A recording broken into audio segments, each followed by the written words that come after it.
এদিকে রাঙামাটির বাঘাইছড়িতে বন্যার পানি কমতে শুরু করলেও কাটেনি মানুষের দুর্ভোগ। ভাঙা সড়কে ব্যাহত হচ্ছে যোগাযোগ, আটকে আছে পণ্য পরিবহন।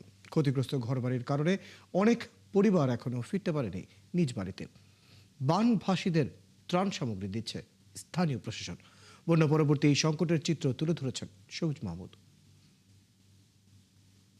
রাঙামাটির সবচেয়ে বেশি বন্যা কবলিত এলাকা বাঘাইছড়ি। এখানে অনেক জায়গায় বন্যার পানি নেমে গেলেও ভাঙা সড়কগুলো এখনও চলাচলের অনুপযোগী। তাই দুর্ভোগে পড়েছেন স্থানীয়রা। অনেক জায়গায় তারা নিজ উদ্যোগে রাস্তাঘাট পরিষ্কার করছেন। এলাকার নিজ উদ্যোগে আমাদের এলাকার সাধারণ মানুষ চলাচলের জন্য মেইন রোডটাই আমরা পরিষ্কার করে দিচ্ছি। ভাঙা রাস্তার কারণে শিশুদের বিদ্যালয়ে আসা যাওয়া সহ কর্মজীবী মানুষের চলাচল ব্যাহত হচ্ছে। এক সপ্তাহ ধরে আটকে আছে মালবাহী ট্রাকগুলো। এখানে 6 দিন যাবত এখানে আমরা আছি। মানে এগুলো বাজারের মুদিমাল, মুদিমাল এখন আমরা নিতেও পারতেছি না, বাজারজাত করতে পারতেছি না। প্রতি বছরই এইভাবে বাঁশের খুঁটি দেয়, এই পাহাড় থেকে মাটি গাইটা দেয়, দেওয়ার পরে অল্প কিছুদিন ঠিক থাকে, আবার বছরে 2-3 বার ভাঙে। তো এইভাবে আমাদের দুর্ভোগের শেষ নাই। দেখেন এখানে গাড়ি সিরিয়াল দিয়ে আছে আজকে প্রায় 4-5 দিন যাবত।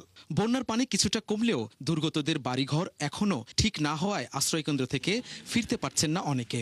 বানভাসীদের ত্রাণ সহায়তা ও চিকিৎসা সেবা দিচ্ছে বিজিবি। বাঘাইছড়ি উপজেলায় টোটাল 24টি আশ্রয়কেন্দ্র রয়েছে। এর মধ্যে 15টি আশ্রয়কেন্দ্রে এই মুহূর্তে প্রায় 1,500 থেকে 2,000 জনবল অবস্থান করছে। তো আমরা একে একে চেষ্টা করব সবার কাছেই যাওয়ার। উপজেলা প্রশাসন থেকেও বন্যার্তদের মাঝে ত্রাণ সহায়তা ও পানি বিশুদ্ধকরণ ট্যাবলেট দেওয়া হচ্ছে। পানির অবস্থা তো জমি জমা যা কিছু ছিল ওগুলো তো ক্ষতি অবস্থায় আছে, এবং গরু তো তেমন ক্ষতি হয় না, ওই জমি জমাগুলো একটু ক্ষতি হয়ে গেছে আর কি। কি রকম অবস্থা, ভাঙা ভাঙা হয়ে গিয়ে গেতো সবগুলো হয়ে গেছে, নষ্ট হয়ে গেছে। আজকে 3 দিন ধরে পানি, আজকে থেকে নেমে যাচ্ছে যে পানি। নিরাপদ খাদ্য, নিরাপদ পানি, এজন্য আমাদের উপজেলা পরিষদের থেকে আমরা যথেষ্ট সহযোগিতা পাচ্ছি। আবারও আমাদের প্রয়োজন। বানভাসীদের এখন সবচেয়ে বড় দুশ্চিন্তা বন্যার ক্ষতি কিভাবে কাটিয়ে উঠবেন তারা।